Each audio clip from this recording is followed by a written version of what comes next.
Bueno, para finalizar el repasito, les comparto la pantalla, vamos a seguir con óptica física, pero ahora vamos a ver la etapa, la parte de difracción. ¿Sí? Esto no pude, cuando hicimos la última clase, no pude. oh, los memes, los Simpsons son lo más siempre, así que no pude contenerme. Bueno, último, ¿sí? Es la, no es la 16, creo que es la 17, el fenómeno de difracción que se ve en muchos lados. De hecho, esta es una imagen del cielo que es un fenómeno de difracción, ¿sí? Eh, el fenómeno de difracción, a veces había libros muy viejos que decían que era cuando la luz daba vuelta a los objetos, ¿sí? Esa definición no es formal, pero es bastante interesante para pensarlo. Miren esta fotografía hecha con un láser, no hay una pelota, la fotografía que les estoy compartiendo. Fíjense, viene un frente de ondas, ¿qué pasa? En condiciones normales, ¿nosotros qué veríamos? Si fuese dentro de la óptica geométrica. Si fuese dentro de la óptica geométrica, nosotros veríamos un túnel total de oscuridad, ¿no? De acá, todo esto, bueno, sería oscuridad, ¿o no? Porque la luz no podría acceder a esos puntos.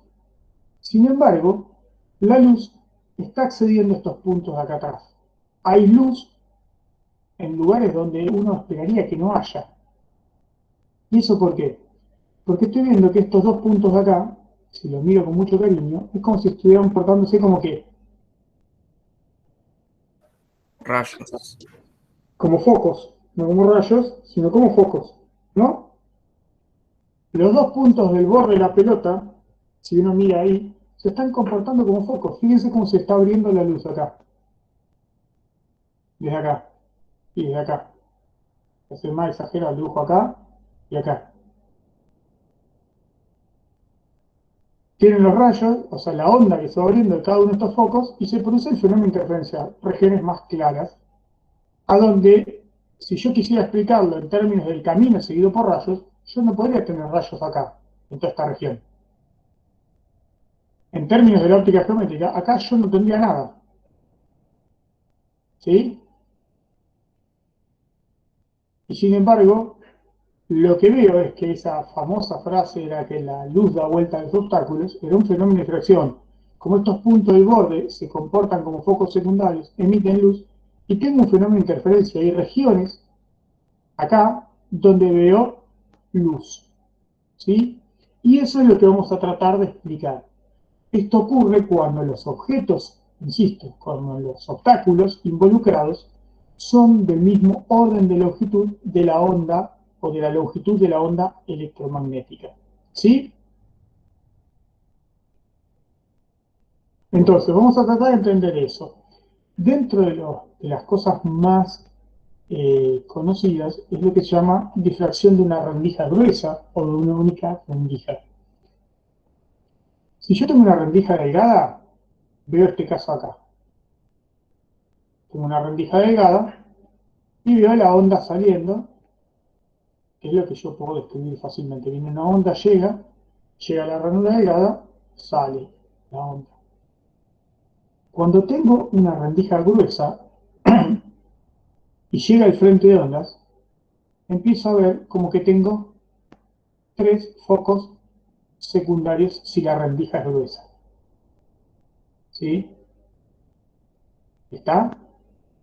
Entonces, si la rendija es gruesa, en este dibujo que es a modo de ejemplo, empiezo a ver tres focos secundarios. Y cada uno de esos focos emite una onda, que esa onda se va abriendo y se va a producir un fenómeno de interferencia.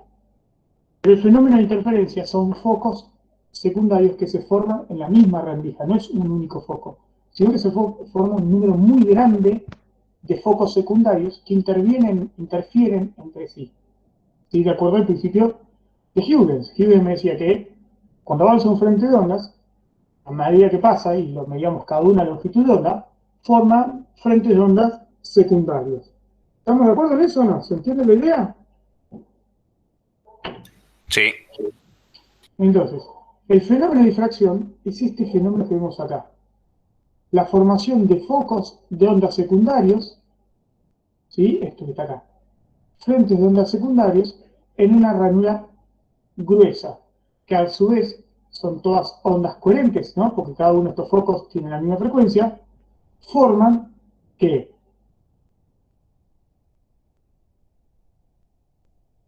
forman, ¿sí?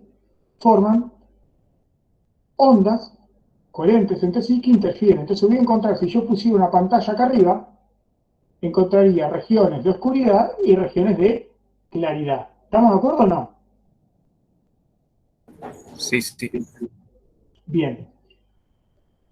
Una cosa que no dijimos hoy, porque los espectros, lo vimos en el espectro, pero yo no lo recalqué, era que en el espectro de interferencia no es que vemos infinitos máximos y mínimos al costado del eje de simetría. Por una cuestión de que las ondas, la interferencia tiene una atenuación, es decir, hay una interferencia constructiva y destructiva, pero las ondas que hacen pierden energía a medida que se van propagando. Cuando veo el patrón de interferencia entre dos rendijas delgadas, llego a observar unos pocos máximos y mínimos. Después de eso, se ve toda oscuridad, ¿no? Quiero aclarar eso porque había quedado ahí, lo vimos en el gráfico, pero no hice hincapié. Ahora bien, dicho eso, entonces vamos a tratar de entender el fenómeno de difracción de una rendija gruesa y después vamos a ver el efecto combinado de dos rendijas gruesas. De la interferencia, tipo de interferencia IAM, pero para dos rendijas gruesas. Lo vamos a ver rápido porque es una combinación de fenómenos que conocemos. Entonces, cuando uno trata de analizar el fenómeno de difracción, hay dos, eh, dos ejemplos clásicos que uno estudia, que es lo que se llama o difracción por una rendija gruesa, ¿sí? Que son lo que se llama difracción de campo cercano, difracción de Fresnel. Eso es decir, cuando lo que estoy pensando es que la ranura y la pantalla están muy cerca una de otras, ¿sí? Eso se llama difracción de campo cercano.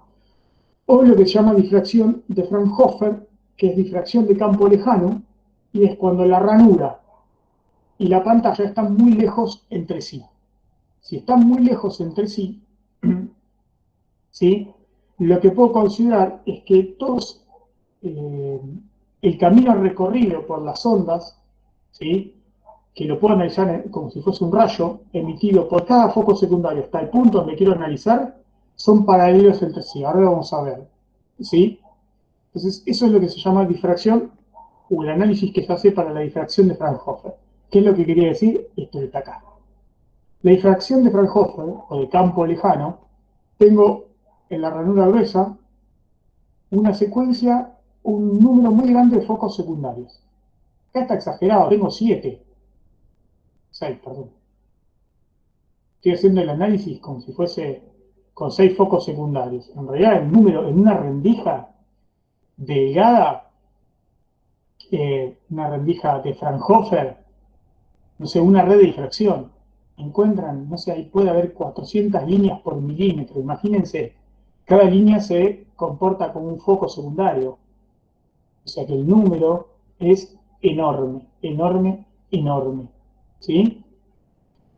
Entonces, lo que estamos diciendo es que cuando tengo difracción de Fraunhofer o de campo lejano, estos rayos que representan la dirección de propagación de la onda van a ir hacia una pantalla. Como la pantalla está tan lejos, lo que voy a pensar que estos, ¿cómo son? Los rayos son paralelos entre sí si la distancia es muy grande o no.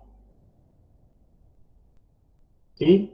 Entonces, si voy a la pantalla, nunca convergerían y no formarían un espectro de difracción. Entonces, para entender el fenómeno, lo que se hace es un truquito para tener la formación de imagen en una difracción de Fraunhofer. Lo que se hace es poner una lente convergente. Se pega una lente convergente a la ranura gruesa, que a fines prácticos para nosotros nunca registramos la presencia de la lente, solamente para entender que hace que los rayos converjan y forman imágenes. Entonces, cada uno de estos focos emite luz o un rayo, si quieren, o una onda. Esa luz pasa por la lente, que si no estuviese la lente no se juntarían nunca porque son paralelas entre sí. Lo que hace la lente convergente es hacerlas coincidir en un punto y formar una imagen. Hay puntos en donde voy a tener una imagen constructiva y hay puntos donde voy a tener una imagen destructiva. Se voy a poder determinar sobre la pantalla qué máximos o mínimos de interferencia. En realidad, las cuentas analíticas fáciles se hacen para determinar solamente los mínimos de esa interferencia, o son, acá está mal, no es interferencia, sino son los mínimos de difracción. ¿Sí? Lo que puedo determinar fácilmente en las cuentas son las posiciones sobre la pantalla donde se producen los mínimos de difracción. El truco de meter la lente es solamente un esquema mental para ver o hacer converger los rayos en un punto. ¿Sí? Pero nada, nosotros no damos ningún parámetro de la lente cuando analizamos la difracción de Fraunhofer. ¿Sí? ¿Se entiende lo que digo o no? Igual ahora Sí, sí, vamos a sí. hacer el análisis. Entonces, si quiero obtener los mínimos de difracción, pongo la lente, la pantalla y miro. Eh, el truquito es colocar la lente y la pantalla a una, parecido a lo que hacíamos la lupa, ¿se acuerdan? Que lo colocábamos a la distancia focal para agrandar la imagen. Bueno, esto es parecido. Si yo analizo el eje de simetría, ¿no? Tengo una ranura gruesa que tiene la ranura un ancho A. En la mitad de ese ancho trazo un eje de simetría. Sería así. Tengo un eje de simetría. Si me paro en el eje de simetría, ¿sí? Veo que todos los rayos que salen paralelos, ¿qué pasa en este punto? Todos esos rayos, ¿qué esperan Están en ellos? fase. Están en fase, perfecto. Entonces, ¿qué voy a tener acá? En el eje de simetría. El máximo principal. El máximo principal de intensidad. Exacto. Voy a ver un máximo principal de intensidad. Yo ya sé que acá voy a tener un máximo sobre el eje de simetría, porque se ve que todos los rayos recorren, o sea, o llegan en fase a ese punto. ¿Sí? Perfecto. Pero eso no es el problema es un análisis práctico rápido para ver qué pasa. Pero ¿qué pasa si yo me paro en otro punto? Acá. Me paro en P1. Acá. Quiero ver, ¿tengo un máximo o un mínimo? Ya dijimos que los máximos, adelantamos un poquito las conclusiones, los máximos son complicados de calcular. Son complicados de calcular, hay que hacer un análisis distinto. Entonces lo que vamos a hacer nosotros es calcular los mínimos. Entonces, supongamos que yo quiero encontrar la posición de los mínimos de difracción en la pantalla. ¿Sí? Básicamente, lo que analizo que es, ¿qué analizo? Como hicimos antes, empiezo a mirar el fenómeno de interferencia.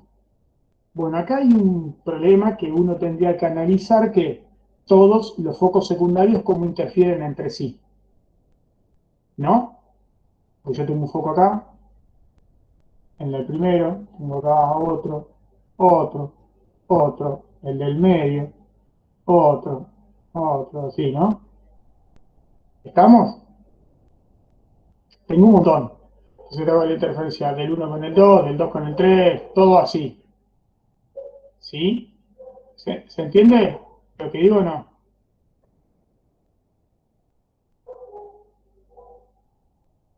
O les estoy hablando en chino.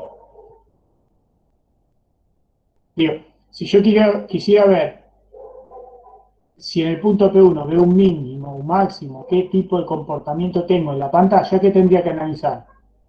Poner, por ejemplo, el campo eléctrico 1, el 2, el 3, el 4, el 5, el 6, el 7, el 8, el 9, el 10, si hubiese 10, hacer la suma de esos 10 campos en este punto, ¿no? Y ver qué me da, o no. Sí. ¿Sí? Bueno, resulta que que uno podría jugar con el análisis y ver que no necesito hacer la interferencia entre todos los focos secundarios que están presentes. Uno podría limitar el ejemplo, o sea, limitar el análisis a los focos que equidistan entre sí, analizar la interferencia entre focos que equidistan entre sí A sobre 2, y sería el mismo el resultado. O sea, miro el primero con el que está a la mitad, el que le sigue con el que le sigue después la mitad, el tercero con el tercero después la mitad, y así. ¿Sí? Solamente analizo y veo que los patrones de interferencia solamente me basta para obtener el resultado la interferencia entre los que están, o los focos secundarios, que equidistan entre sí A sobre 2. ¿Estamos o no? ¿Se entiende eso? Entonces, lo que voy a hacer es analizar qué es el camino que recorre el rayo R1 y el R2 para llegar al punto P1. Este viene R1 así y así. R2 recorre un pedacito más de camino. El pedacito más de camino es ese que está ahí, ¿no? Esto que está acá. ¿Sí? Porque de acá a acá es lo mismo que de acá a acá y después son iguales. ¿Sí? Entonces, recorre un pedacito más de camino. Si quiero que la interferencia sea destructiva, esa diferencia de caminos, ¿cómo tiene que ser? Media longitud de onda. Exactamente, exactamente. Yo ya estoy forzando la situación, porque digo, bueno, voy a poder determinar los mínimos para que la interferencia entre este primer foco y este foco, o sea, en el punto P1, yo tengo una interferencia destructiva, voy a necesitar que la diferencia de caminos entre uno y otro, delta de R, sea que media longitud de onda. ¿Sí o no? Se lo vimos recién. Es el mismo análisis que hicimos para interferencia. Entonces, si esa diferencia es media longitud de onda, se me produce una interferencia como destructiva. Si quiero obtener la interferencia destructiva, podría mirar entre este y este también, ¿no? El primero después de acá, el primero después de la mitad, porque la distancia entre estos dos es A sobre 2. Entonces, si quiero mirar el segundo, tendría que mirar un punto P donde los rayos que interfieren, donde voy haciendo la suma entre el primero y el de la mitad, entre el segundo y, o sea, el primero después del borde superior, que es B, con el que está acá en X, y así. Voy mirando todos los puntos donde la diferencia de caminos entre esos sea la mitad de una longitud de onda.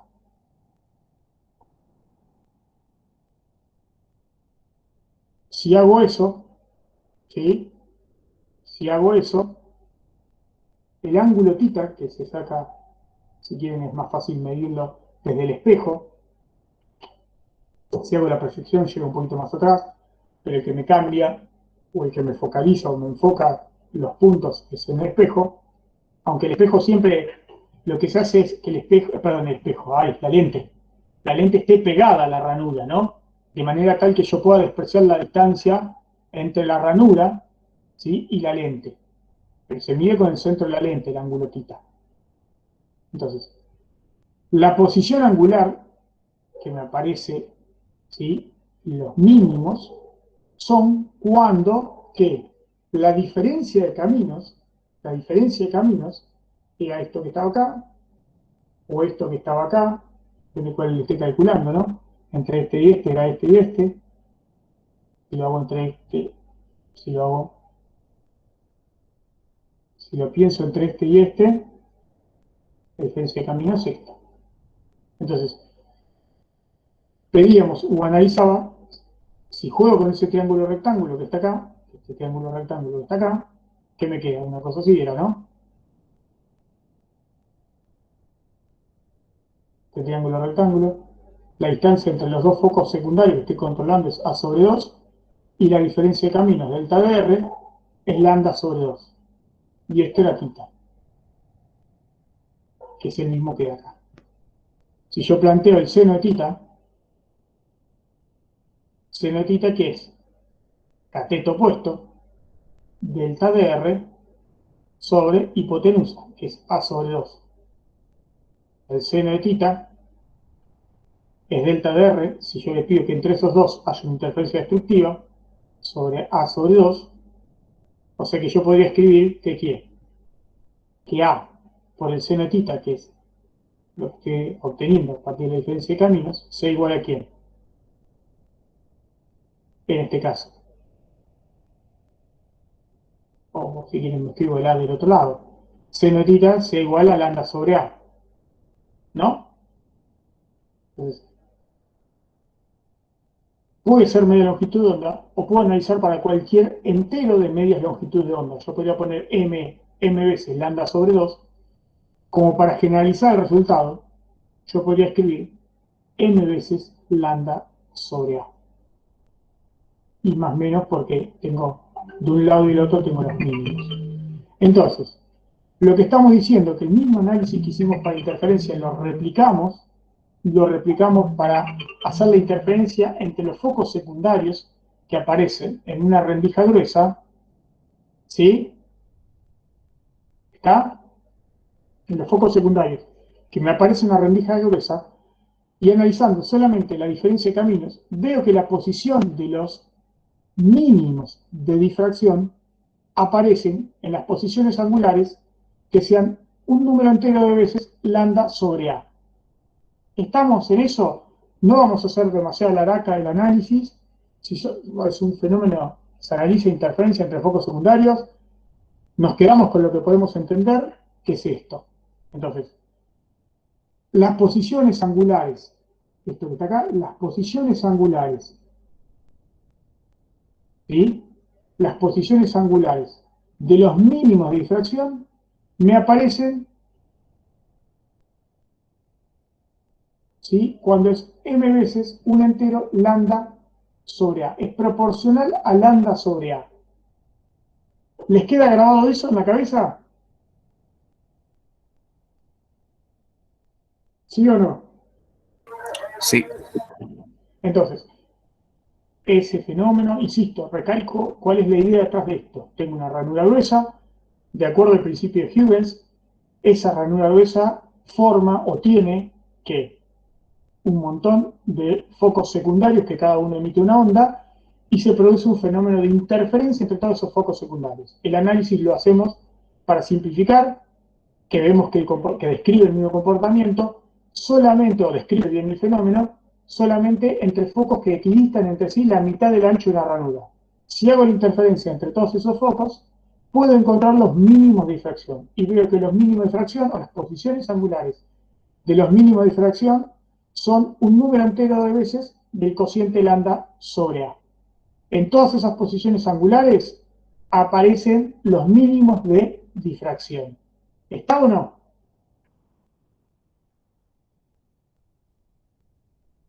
¿Sí? ¿Estamos de acuerdo? ¿No estamos de acuerdo?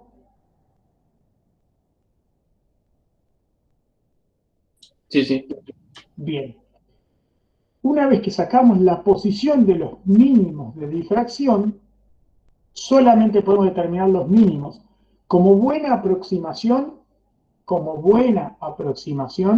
y funciona bien, para los primeros máximos se puede encontrar que los mínimos se encuentran, los máximos se encuentran a mitad de camino entre dos mínimos. Es decir, que si yo tengo la pantalla,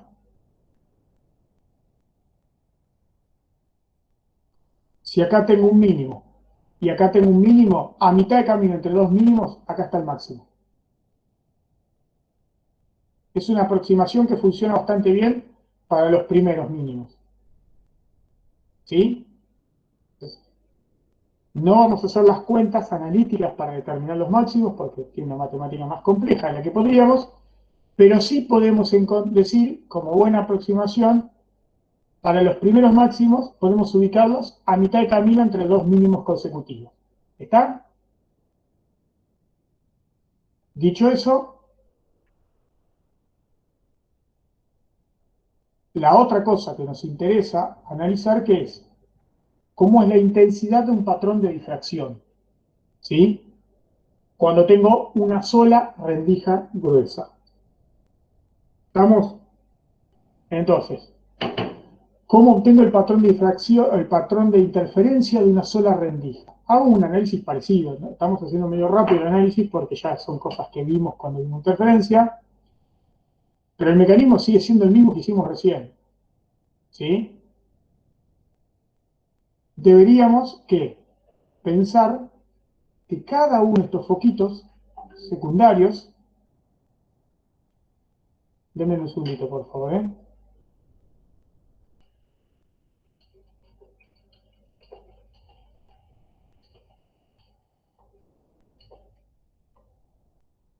Entonces, lo que uno piensa es, si tengo la ranura gruesa, y tiene un montón de focos secundarios, que son estas líneas que vemos acá, ¿no?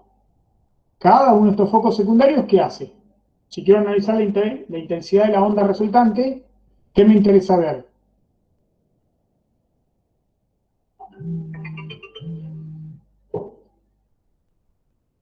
Que ya lo vimos. ¿Qué nos interesa analizar? La intensidad que aporta cada uno. Claro, no la intensidad que aporta cada uno, sino que hago, para sacar la intensidad total en el punto P, es como si tuviera que sumar todos los campos eléctricos, ¿no? Veo que está rumbeado lo que tiraste. O sea, lo que digo es que tengo este foco, el 1 tiene un campo de 1, el 2 tiene un campo de 2, el otro un E3, E4, E5, E6, E7, así. Tengo fracciono la rendija en un montón de focos secundarios y cada foco secundario emite un campo, de manera tal que la diferencia de fase entre focos consecutivos se mantenga constante. ¿Sí o no? Eso porque mantengo la diferencia de caminos igual. Entonces, lo que digo es, cada uno de estos focos secundarios, que tiene distancia delta X entre sí, y la diferencia de caminos delta X por el seno θ entre dos focos secundarios, que es lo que vemos acá, la imagen agrandada, puedo pensar que este emite un campo de 1, este un campo de 2, este un campo de 3. Y la diferencia de fase entre focos consecutivos se mantiene constante. Entonces digo, bueno, quiero analizar la intensidad de la onda en el punto P. Bueno, acá es matemáticamente bastante difícil de hacerlo, entonces lo que se hace es un método medio extraño. Se juega un poquito con lo que se sabe de suma de vectores o el método del polígono de suma de vectores. Se hace una aproximación. ¿Sí? Es el camino más amigable que encontré para explicarlo sin tener que meterse en una matemática un poquito más molesta. ¿Cómo se hacía la suma de vectores con el método del polígono? ¿Se acuerdan? Y yo tengo que sumar porque cuando teníamos dos focos y la pantalla estaba lejos, habíamos dicho que los campos E1 y E2 eran paralelos entre sí. ¿O no? ¿Sí o no? Sí. Bueno, acá no podemos hacer esto. En el método del polígono, lo que se hacía era, cuando iba a sumar E1 más E2 más E3 más E4 más E5, ¿qué se hacía? Se dibujaba el vector E1. En el extremo de 1 se dibujaba E2. En el extremo de 2 se dibujaba E3, ¿no? O sea, es como si vos acá dibujás E1, este es E2, este es E3, este es E4. Ese era el método del polígono. Como todos estos vectores son iguales y mantienen la diferencia constante, ¿qué se va haciendo? Una curva. Y acá terminaría la suma de todos los vectores. Arrancó acá por el método del polígono, sumé todos los vectores y terminó acá. Este sub θ, lo que yo llamé de sub θ, sería como la especie del vector resultante, ¿o no? ¿Sí o no? Sí, sí. Bien. Todos estos son vectorcitos chiquititos. De manera tal que estos ángulos, alfa y phi, son ángulos como.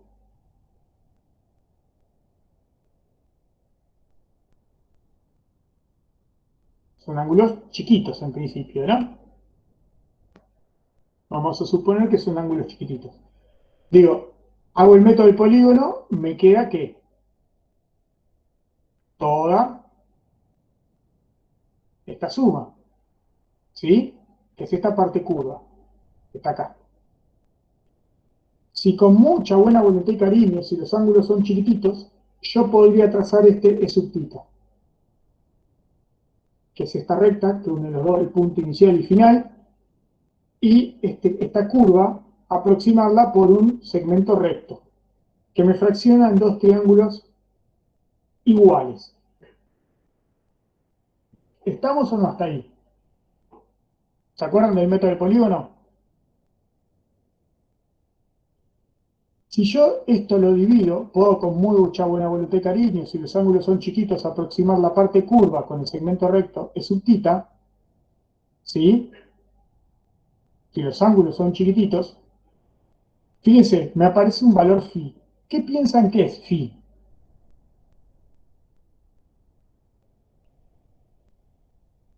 ¿Qué vendría a representar phi? Que lo vimos hoy. Usamos la misma letra a propósito. La diferencia de fase. Exacto, la diferencia de fase total, ¿no? Claro. La diferencia total que surge de la suma. Esta es la diferencia de fase total. Y lo fracciono en la mitad.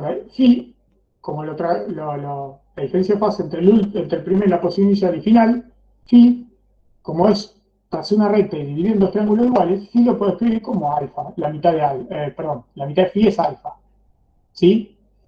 Si los ángulos son chiquititos, yo podría jugar, y fíjense que yo podría escribir que la tangente de phi o el seno de phi sobre 2, que es alfa, ¿a qué es igual? Cateto opuesto, que es E sub θ sobre 2, dividido ¿quién? R, ¿no? O sea que yo podría de ahí despejar E sub θ, yo podría despejar E sub θ y decir que es 2R seno de phi. Y si los ángulos son chiquititos, el seno de phi sobre 2 es aproximadamente la tangente de phi sobre 2, y también lo puedo escribir como ¿quién?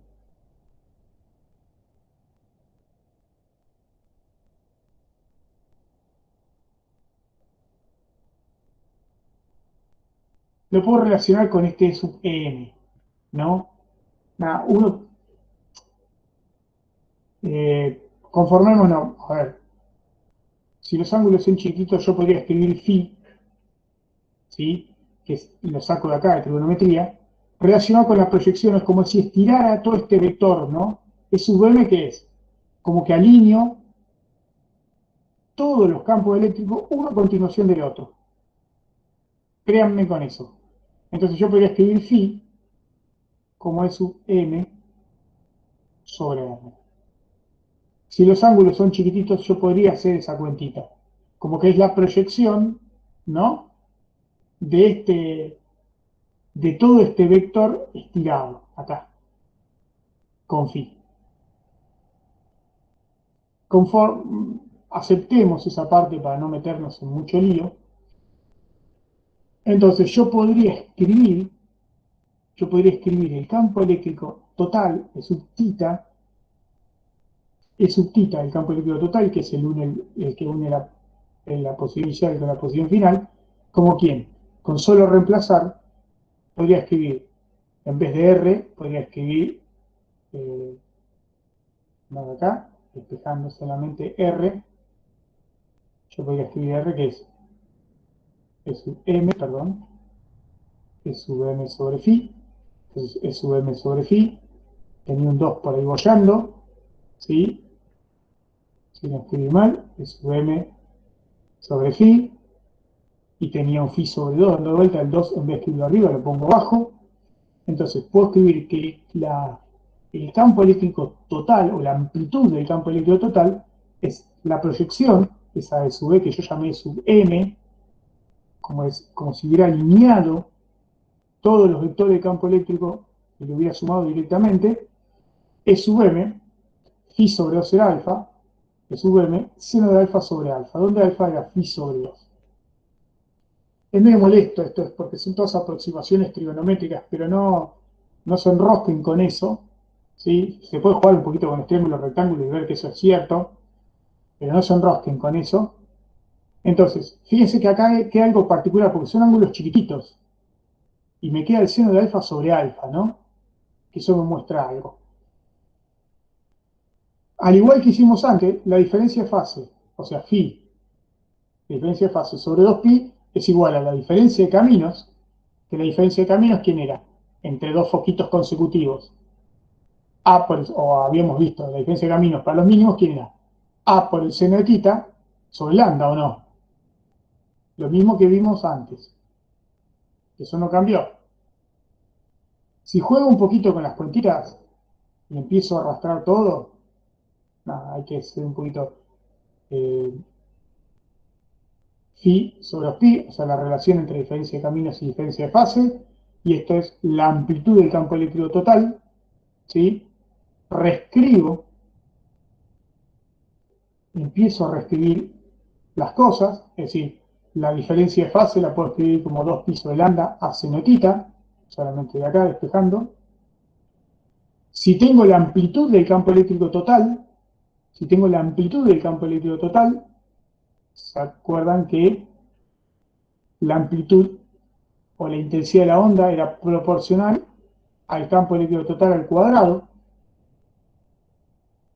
Entonces yo ya sé que la intensidad de la onda va a ser proporcional a un valor constante, que no me importa mucho, y sub m, por el seno de alfa sobre alfa al cuadrado, ¿sí? Y hicimos el mismo análisis que hicimos para interferencia, o sea, no lo repito porque ya lo hicimos para interferencia. Vemos que el campo o la intensidad de la onda depende con el cuadrado del campo eléctrico, entonces la intensidad de la onda va a depender, o la amplitud de la intensidad de la onda va a depender con el cuadrado del seno de alfa sobre alfa, y alfa, que era la mitad del desfasaje total, ¿sí? Alfa, phi sobre 2, la mitad del desfasaje total, se podía escribir como pi sobre lambda a seno de θ. Entonces puedo terminar escribiendo, en vez de escribir la intensidad de la onda,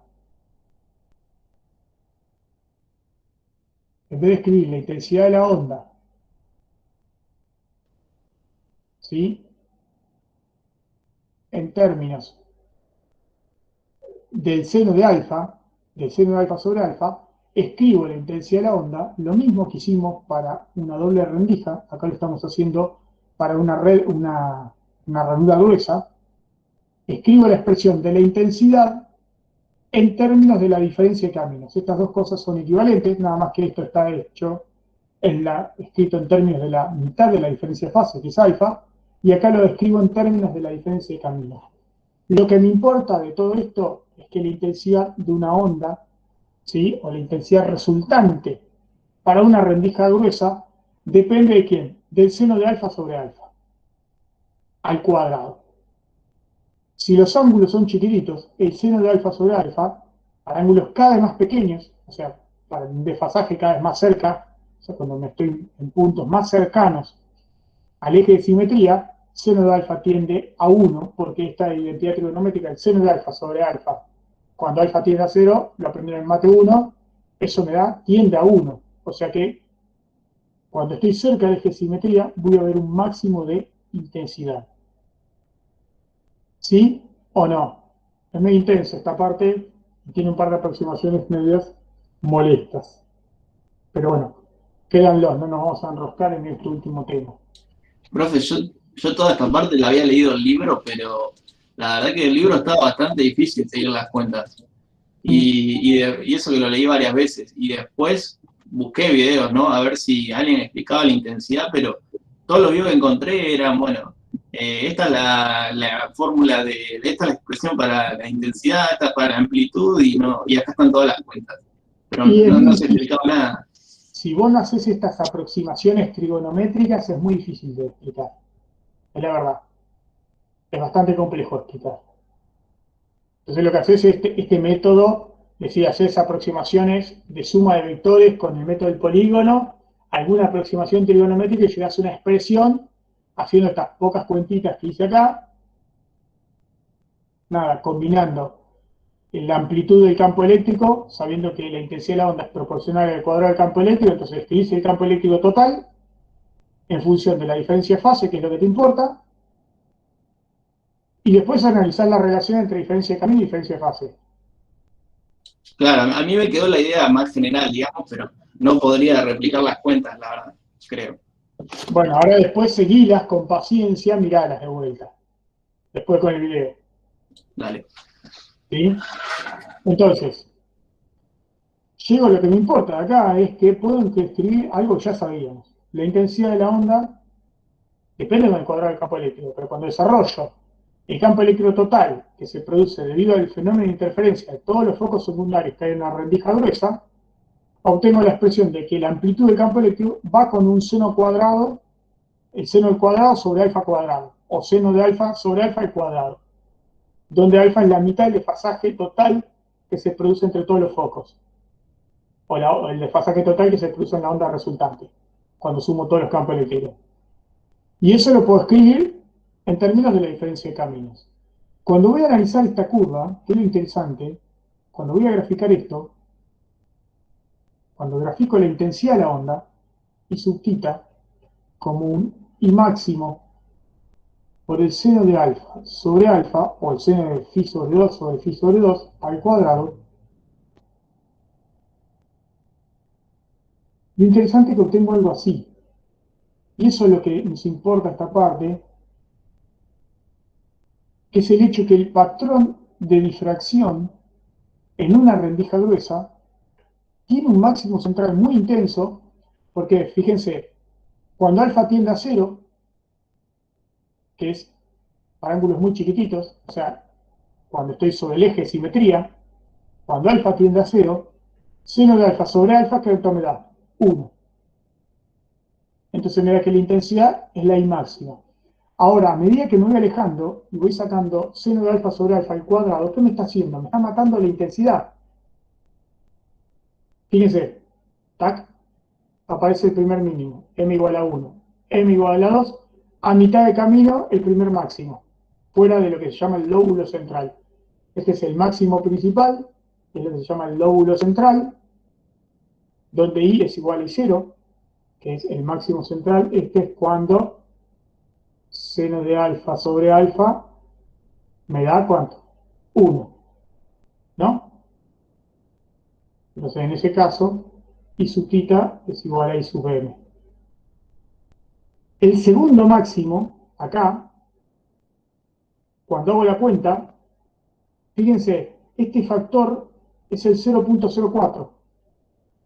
Este segundo máximo, esto, fíjense, seno de alfa sobre alfa al cuadrado me da 0.047. 4.7%. O sea que una ranura delgada, la envolvente o la intensidad de la onda en una ranura gruesa, hace que el segundo máximo sea solamente el 4%, tenga una altura, una intensidad máxima, del 4% de la intensidad máxima. El primer lóbulo, el lóbulo central, es muy intenso en el espectro de difracción, y el segundo lóbulo ya decae la intensidad al 4%. El tercero decae al 1.6%, o si quieren, depende, si el lóbulo central, entonces este es el primero, el segundo cae al 1.6% y el tercero decae al 0.8%. O sea que me mata la intensidad. Una rendija gruesa lo que hace es modular la intensidad. La intensidad está modulada por esa envolvente, y esa envolvente hace que la intensidad decaiga muy rápidamente del espectro de difracción. Tal que el primer pico tiene el 4.7 del total, el segundo el 1.6 y el tercero ya es menos del 1%. ¿Se entiende lo que digo?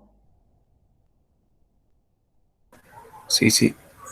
Si lo miran, es terrible cómo aniquila la intensidad de la onda resultante, ¿no? En el patrón de interferencia. El hecho de tener una rendija gruesa. Claramente, uno lo ve acá, que depende de qué factor todo esto.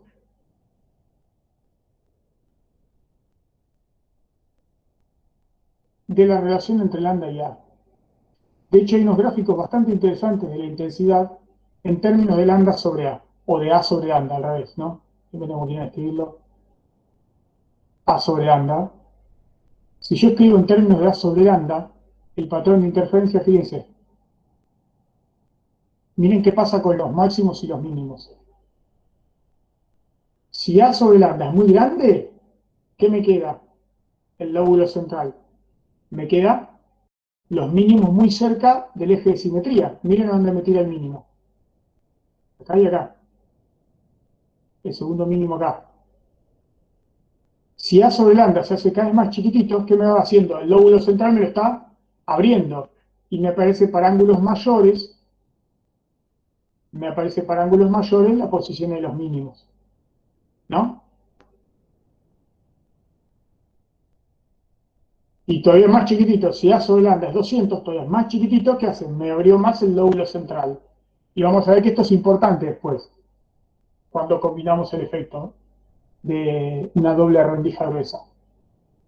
¿Se entiende hasta ahí? Más o menos el comportamiento, la idea del comportamiento. Después pueden repetir las cuentas para tratar de entenderlas. ¿Sí o no?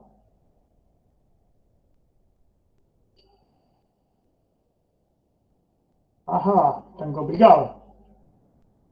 Lo van a tener que revisar después, ¿eh? Imagínense el ejemplo si tengo una rendija ancha que está iluminada con luz blanca. Me pregunta, ¿para qué valor cae el primer mínimo de la luz roja? El espectro, la luz blanca contiene todo el espectro de luz, ¿no? La luz blanca contiene todo el espectro de luz. Ahora me preguntan, para el caso particular del rojo, ¿dónde aparece el primer mínimo? Entonces planteo la condición de mínimo. La condición de mínimo, ¿quién era? Que A por el cenotita, donde A era el ancho de la rendija, tiene que ser igual a m lambda. Un número entero de longitud de onda. Esta es la relación que me quedaba. Espejo A es m lambda sobre cenotita. Si quiero el primer mínimo pongo 1 por la longitud de onda del rojo, dividido ¿qué? La posición donde pretendo que caiga el mínimo. Si quiero que el mínimo, el primer mínimo, caiga para 15 grados, ¿sí? Voy a decir de qué anchura tiene que ser la rendija A. Entonces despejo A. Y fíjense, miren que el ancho de la rendija. Eso es lo interesante de este problema.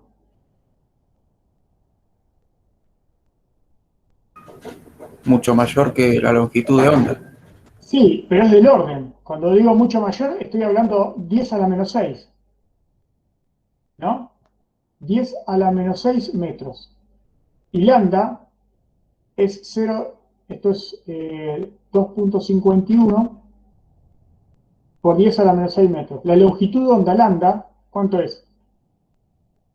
Esto es A. No es mucho mayor, fíjate. 650 nanómetros. Esto es 0.65 por 10 a la menos 6. Claro, sí, Entonces, sí. son muy parecidos de orden. Entonces, cuando la rendija es gruesa, es decir, el fenómeno de difracción que nosotros veíamos, decíamos, se ve cuando las longitudes de onda y las dimensiones de obstáculos son parecidos, el mismo orden. Acá hay un ejemplo que te lo muestra bien. Si tengo una rendija que es más o menos del mismo orden, 2,51 contra 0,65 por 10 a la menos 6 metros ambos, ¿sí? Son del mismo orden, entonces se observa un espectro de difracción y se observa el primer mínimo de difracción para el rojo a 15 grados. ¿Está? Como siempre, decía un profesor, siempre viene alguien a la naturaleza, te sopla y te la complica, la naturaleza encuentra la forma de complicarlo. No solamente puedo ver el fenómeno de difracción en una rendija doble, que me produce ese patrón de difracción, donde puedo determinar la cuenta donde están los mínimos, ¿no? Acá, lo que puedo hacer por las cuentas fácilmente es esto, encontrar los mínimos, y los máximos aproximarlos como que a mitad de camino entre dos máximos, los máximos aproximarlos a mitad de camino entre dos mínimos consecutivos, sino que la naturaleza siempre encuentra la forma de complicar las cosas, y ahora viene ver el doble fenómeno. ¿Sí? ¿Qué pasa cuando tengo la interferencia entre dos rendijas gruesas? Ahí tengo una complicación enorme, ¿no? Porque tengo el fenómeno de interferencia entre las dos rendijas más el fenómeno de difracción que se produce en cada rendija, ¿o no? ¿Estamos o no con eso? ¿Están de acuerdo con esa idea? Sí, Gastón. Entonces, cada rendija es gruesa. Tiene, al ser gruesa o ser del mismo orden del mismo orden de la longitud de onda, tiene un fenómeno de difracción.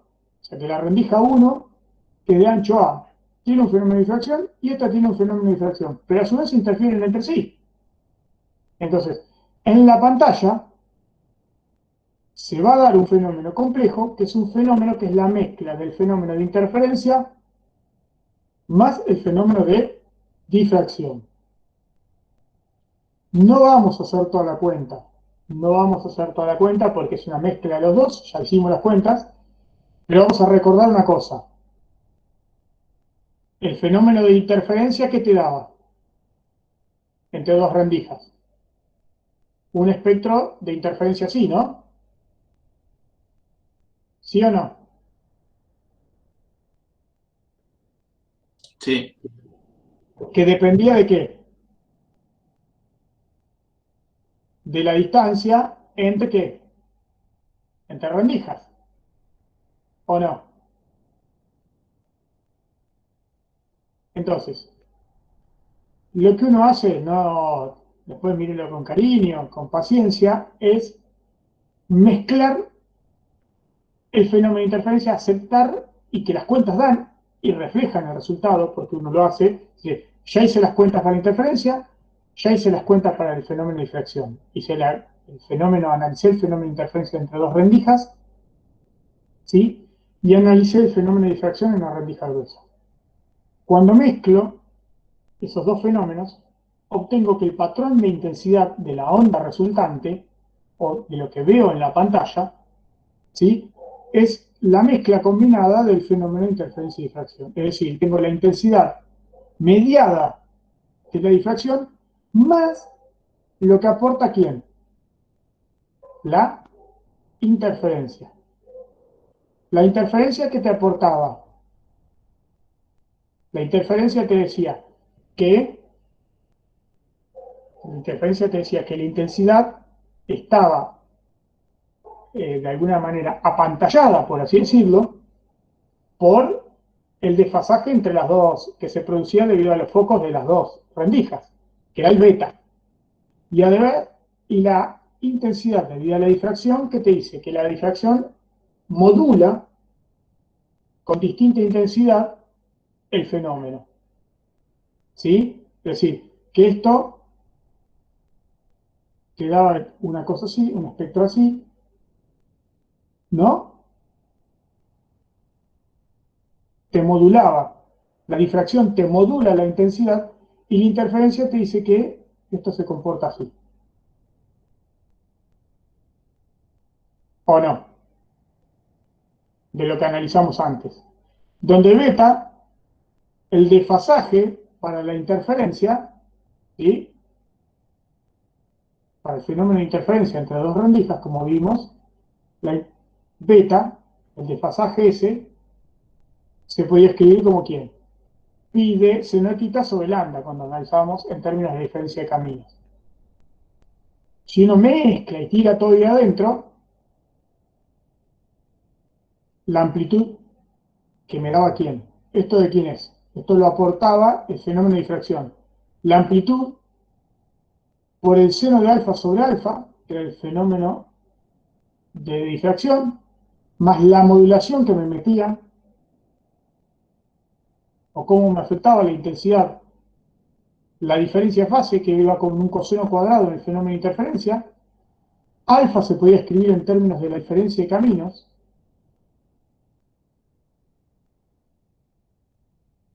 Si uno mete todo ahí adentro, te queda que el fenómeno de interferencia, uno lo podía escribir, el fenómeno de interferencia más difracción, el efecto combinado de una doble rendija gruesa, ya sumando todo lo que conocíamos, era IM coseno cuadrado de beta, que beta era pi de seno de tita sobre lambda por el seno de alfa sobre alfa al cuadrado.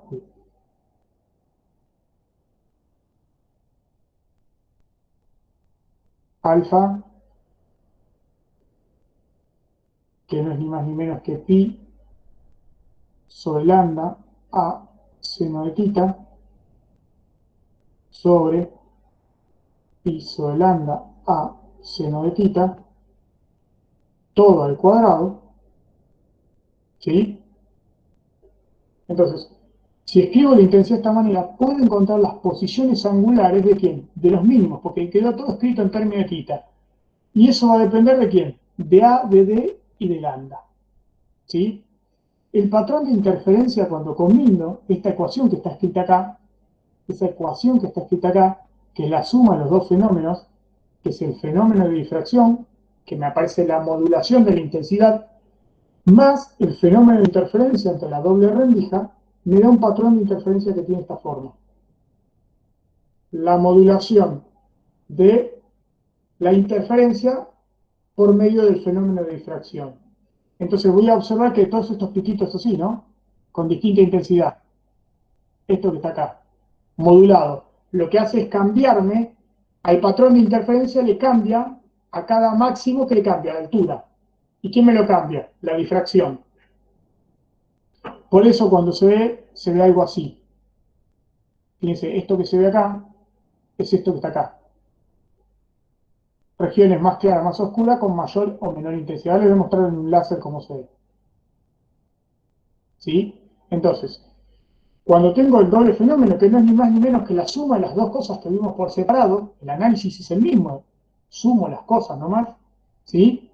Lo que veo es que el patrón de difracción de una doble rendija gruesa, el patrón combinado del fenómeno de interferencia más difracción, me da que la interferencia es modulada por la difracción. O sea que me cambia las alturas.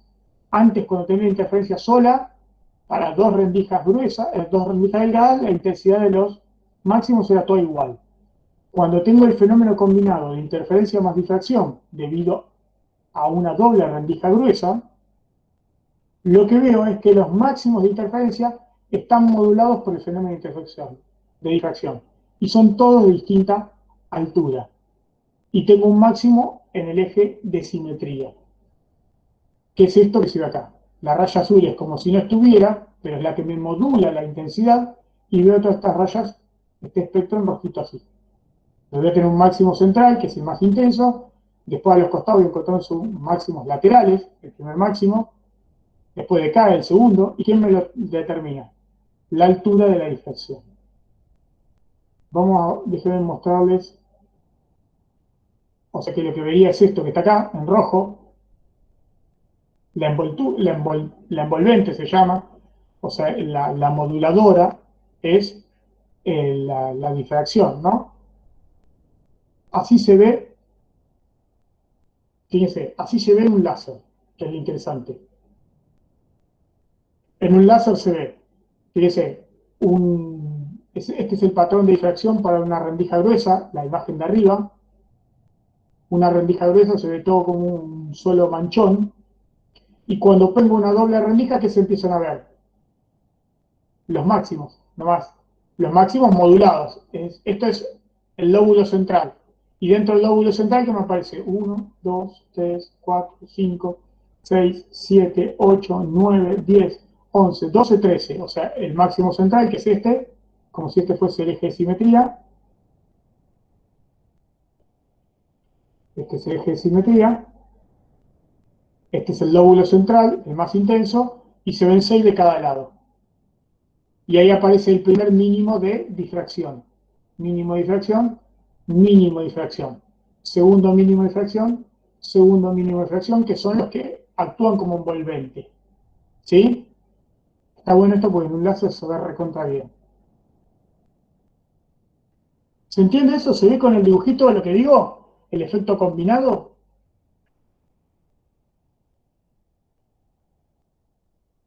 ¿Se ve o no se ve? Sí, se ve. Buenísimo. Para terminar, alégrense, esto sería lo último que tenemos que ver, es como un respiro final, que es a modo de comentario, el análisis es muy parecido al de a una ranura gruesa, es cuando tengo una abertura circular.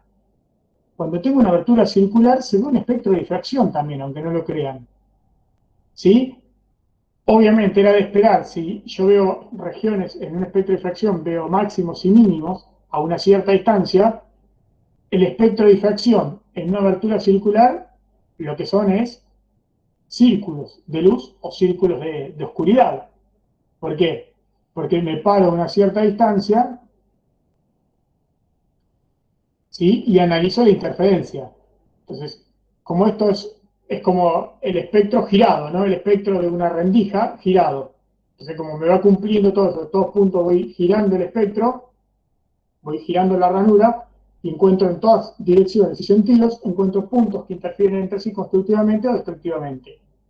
Entonces, para una abertura circular, de vuelta, cuando la distancia es mucho mayor que el ancho que el radio de la rendija, si quieren, o el diámetro de la rendija, estas cosas en términos del diámetro, cuando ocurre eso, puedo encontrar sobre la pantalla posiciones de máximos y mínimos. En realidad, el espectro de difracción de una abertura circular es este como que está en la imagen.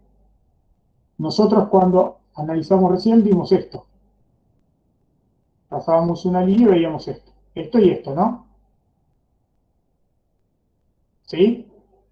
Veíamos, por ejemplo, el primer mínimo, acá y acá. Ahora, si giro la rendija 360 grados, lo que veo que ese patrón me da una circunferencia de luz. Entonces, no vamos a hacer las cuentas, solamente nos vamos a conformar con decir que el patrón de difracción, ¿sí? Las cuentas son también medias molestas o medias complejas, pero el ángulo para el cual aparece el primer mínimo de difracción o el primer mínimo de intensidad está dado por 1,22 lambda sobre W, donde W era el diámetro de la rendija. Nada, no, lo exponemos nomás este tema. Ya vimos difracción para una rendija gruesa, esto es una consecuencia del análisis de una rendija gruesa y girarla. Lo interesante de todo esto es ver que si uno pone una rendija gruesa de un cierto diámetro, y hace incidir un láser, se ve un espectro de difracción de esta manera. ¿Sí? Que son círculos de claridad mediados o intercalados con círculos de oscuridad. Lo que podemos determinar fácilmente es el primer mínimo de difracción de una rendija gruesa. Y que está dado por esta expresión, 1,22 lambda sobre el 10. Nada más que eso. Con esto, esperen que con esto estaríamos finalizando todo lo que vemos en la materia.